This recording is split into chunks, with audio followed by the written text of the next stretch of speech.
ಇವತ್ತೇನಾದ್ರೂ ಗ್ರಾಮ ಪಂಚಾಯಿತಿಗಳು ಬದುಕಿದ್ದಾವೆ, ಗ್ರಾಮ ಪಂಚಾಯಿತಿಗಳಿಗೆ ಏನಾದ್ರೂ ಬೆಲೆ ಇದೆ ಅಂತ ಹೇಳಿದ್ರೆ, ಗ್ರಾಮ ಪಂಚಾಯಿತಿಗಳಲ್ಲಿ ಬಾಗಿಲು ತೆಗೆಯೋದಕ್ಕೆ ಅವಕಾಶ ಇದೆ ಅಂತ ಹೇಳಿದ್ರೆ, ಅದು ಕೇವಲ ಮನ್ರೇಗಾಯಿಂದ ಇವತ್ತು ಗ್ರಾಮ ಪಂಚಾಯಿತಿಗಳು ಜೀವಂತವಾಗಿದ್ದಾವೆ. ಇವತ್ತೇನಾರ ಊರುಗಳಲ್ಲಿ ಕೆಲಸ ಆಗ್ತಾ ಇದೆ ಅಂದ್ರೆ ಮನ್ರೇಗಾದಲ್ಲಿ ಬರೋ ದುಡ್ಡಿಂದ ಕೆಲಸ ಆಗ್ತಾ ಇದೆ. ಆ ಮನ್ರೇಗಾ ದುಡ್ಡು ಉಪಯೋಗಿಸಿ ಮೆಂಬರ್ಗಳು ಕೆಲಸ ಮಾಡೋದ್ರಿಂದ ಊರಲ್ಲಿ ತಲೆ ಎತ್ಕೊಂಡು ಓಡಾಡೋ ಪರಿಸ್ಥಿತಿ ಇದೆ.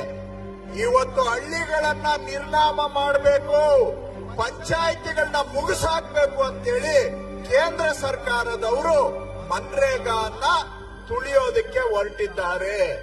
ಬೇರೆ ಯಾವುದೋ ಕಾನೂನು ಮಾಡಿದ್ದಾರೆ. ಆ ಕಾನೂನಲ್ಲಿ ಏನಾದ್ರೆ ಕೆಲಸ ಮಾಡಬೇಕು ಅಂದ್ರೆ ಟೆಂಡರ್ ಇರೋರು ಕೆಲಸ ಮಾಡಬೇಕು. ಅದಕ್ಕೆ ಯಾವುದೋ ಒಂದು ಕಂಡೀಷನ್ ಹಾಕವ್ರೆ. ಆ ಕಂಡೀಷನ್ ಯಾರಿಗೆ ಸಿಗುತ್ತೆ ಅಂದ್ರೆ ಟೆಂಡರ್ದಾರರಿಗೆ ಮಾತ್ರ ಸಿಗುತ್ತೆ. ಯಾರಿಗಾನ ಕೂಲಿ ಬೇಕು ಅಂದ್ರೆ ಅವರು ಟೆಂಡರ್ ತಗೊಂಡಿರೋ ಕಾಂಟ್ರಾಕ್ಟ್ ಕೆಳಗಡೆ ಹೋಗಿ ಕೆಲಸ ಮಾಡಬೇಕು. ಯಾಕೆ ಬಡವರನ್ನ ಪಾತಾಳಕ್ಕೆ ತುಳಿತಾ ಇದ್ದಾರೆ ಅಂದ್ರೆ ಈ ದೇಶದ ಶ್ರೀಮಂತರು ಅಂಬಾನಿ ಅದಾನಿ ಅಂತವರು ಅವ್ರ ಮೇಲೆ ತೆರಿಗೆ ಕಮ್ಮಿ ಮಾಡಕ್ಕೋಸ್ಕರ ಇವತ್ತು ನರೇಗಾನ್ನ ಬಂದ್ ಮಾಡೋದಕ್ಕೆ ಹೊರಟಿದ್ದಾರೆ.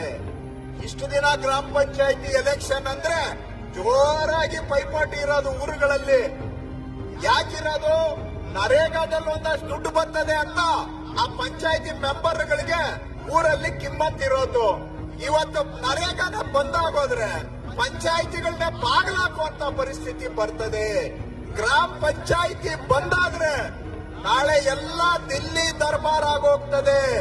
ಸರ್ಕಾರ ದಿಲ್ಲಿಯಿಂದಾನೇ ನಡೆಯುವಂತ ವ್ಯವಸ್ಥೆ ಬಂದ್ಬಿಡ್ತದೆ. ಆವಾಗ ಜನಗಳಿಗೆ ಕಿಮ್ಮತ್ತು ಇಲ್ದಂಗ ಆಗುತ್ತೆ. ಬರೀ ಕಾರ್ಮಿಕರು ಮಾತ್ರ ಅಲ್ಲ, ಎಷ್ಟೋ ರೈತರ ಮನೆಗೂ ಕೂಡ ಮನ್ರೇಗಾಯಿಂದ ದೊಡ್ಡ ಪ್ರಮಾಣದಲ್ಲಿ ದುಡ್ಡು ಬರ್ತಾ ಇದೆ. ಹಾಗಾಗಿ ರೈತರು ಉಳಿಬೇಕು, ಬಡವರು ಉಳಿಬೇಕು ಅಂದ್ರೆ ಮನ್ರೇಗಾ ಉಳಿಬೇಕು.